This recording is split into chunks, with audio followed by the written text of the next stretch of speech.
안녕하십니까. 법알목 가이드의 박남주입니다. 신성현 변호사입니다. 여기 친구한테 온갖 범죄를 저지르는 한 학생이 있습니다. 네 애미 신분증, 핸폰, 계좌, 비번 다 갖고 와. 하지만 저 아직 생일이 안 지났는데 14세 미만 촉법소년이라고요. 저 처벌 안 받잖아요. 자, 신변님, 이 촉법소년에 해당하는 자가 가장 무거운 처분을 받았을 때 어떤 처분을 받을 수 있나요? 네, 촉법소년의 경우 소년법 적용을 받게 되겠죠. 소년법에서는 보호처분을 내리도록 하고 있는데요. 이 보호처분 중에 가장 무거운 10호 처분이 소년원 송치입니다. 소년원 2년 송치가 가장 무거운 처분이 되겠네요. 자, 이렇게 희죽거리고 있는데 진옥의 김래원 씨가 이런 말을 합니다. 그래, 너 생일 아직 3개월 남았더라. 근데 너 하나는 알고 둘은 모르네. 지금 입건해서 진술 정리하고 검찰 송치하는 데만 3개월 넘게 걸려. 그럼 너 기소할 때 촉법 아니야? 뭔가 반전이 일어나는 것 같죠? 그러면서 진옥의 입건 사인까지 떨어지네요.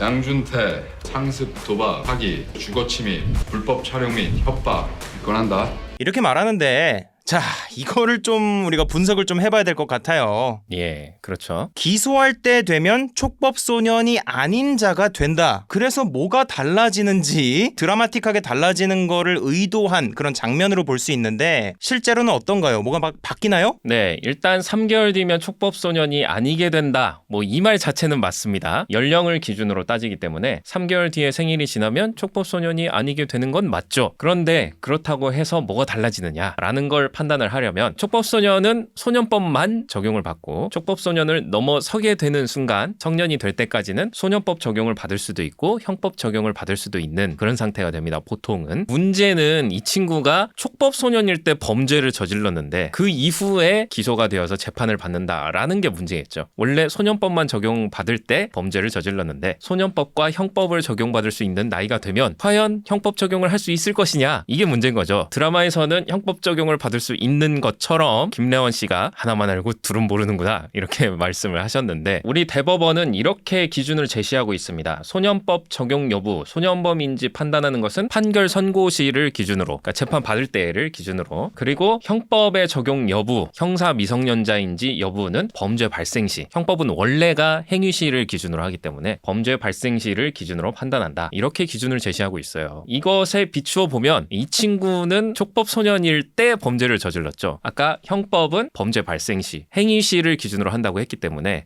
촉법 소년일 때 범죄를 저질렀으면 형법이 적용되지 않죠. 시간이 지나더라도 마찬가지입니다. 촉법 소년을 벗어나도 형법은 적용되지 않습니다. 그러면 우리가 함께 본 이 장면의 뒷장면에서 만약에 작가가 신 변호사님하고 얘기를 나눴다면 그 애가 또 똑같이 희죽거리면서 아저씨 둘은 아시는데 셋은 모르시네요. 내가 뭐 형사처벌이라도 받을 줄 아세요? 라고 물어볼 수도 있겠네요. 그럴 수도 있죠. 하나는 알고 둘은 모르네. 그런데 사람들이 조금 헷갈릴 수 있는 경우가 있어요. 만약에 14세 미만이 아니라 18세에 범죄를 딱 저질렀다고 해볼게요. 그러다가 길어졌어요. 기소가 사건 조사가 좀 오래 걸려가지고 그러다가 딱 재판을 딱 할 때 얘가 만 19세가 넘어버렸습니다. 이럴 때는 좀 다르죠. 네, 아까 제가 대법원에서 기준을 제시한 판례를 말씀드렸는데 바로 그 판례가 방금과 같은 그런 케이스를 다룬 판례입니다. 실제로 이 17세, 18세 이때 범죄를 저질렀는데 재판을 진행하다 보니까 성년이 된 거예요. 생일이 지나서. 그럼 더 이상 소년으로서 보호해주고 감경해줄 필요가 없는 거잖아요. 그래서 소년법은 적용시키지 않고 형법만을 적용한다라고 말한 것이 그 판례입니다. 그러니까 이 드라마에서도 이 친구가 촉법소년이 아니라 한 17세, 18세 정도의 김래원 씨를 만났다면 아주 명쾌하게 판례도 있어 이놈아 라고 하면서 더 확실하게 이야기를 해줄 수 있었을 것 같네요.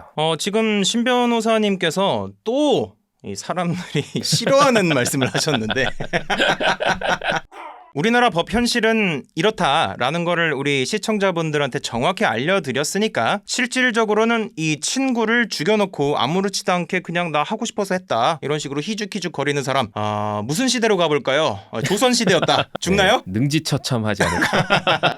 우리 촉법소년 나이 하향되지 않나요? 13세 미만으로? 네, 아직 하향이 된 건 아니고요. 법무부에서 하향하는 쪽으로, 연령을 낮추는 쪽으로 법 개정을 추진하겠다라고 대대적으로 언론 보도까지 하면서 이렇게 입장을 밝힌 바 있죠. 그런데 아직 국회에서 법률안이 통과된 것도 아니고 인권위원회나 유관 단체들에서 계속 반대 의견을 표명하고 있기 때문에 앞으로 어떻게 될지 모르겠습니다만 개인적으로는 빨리 좀 통과가 됐으면 좋겠네요. 뭐 한 가지 여담으로 이 드라마 진행 중에 이 드라마에서도 대통령이 지금 이 윤석열 대통령인 거예요. 그래서 형사 미성년자 나이가 떨어져가지고 아예 13세 미만으로 바뀌어버린 거예요. 촉법소년 나이가. 그렇게 될 경우에는 어떻게 될까요? 네, 일단 우리 형사법 체계는 형벌 불소급 원칙을 채택하고 있기 때문에 법률을 개정해서 과거에 저지른 범죄 행위를 처벌받지 않는 범죄 행위를 처벌하는 것은 안 될 거라고 보는데 또 모르죠. 이 대법관 분들께서 또 제가 생각하지 못한 신박한 논리를 동원해서 법리를 만들어서 처벌받게 해주실지 그거는 정말 모르겠습니다. 네, 오늘 영상 여기까지 하겠습니다. 끝까지 시청해주셔서 정말 감사드립니다.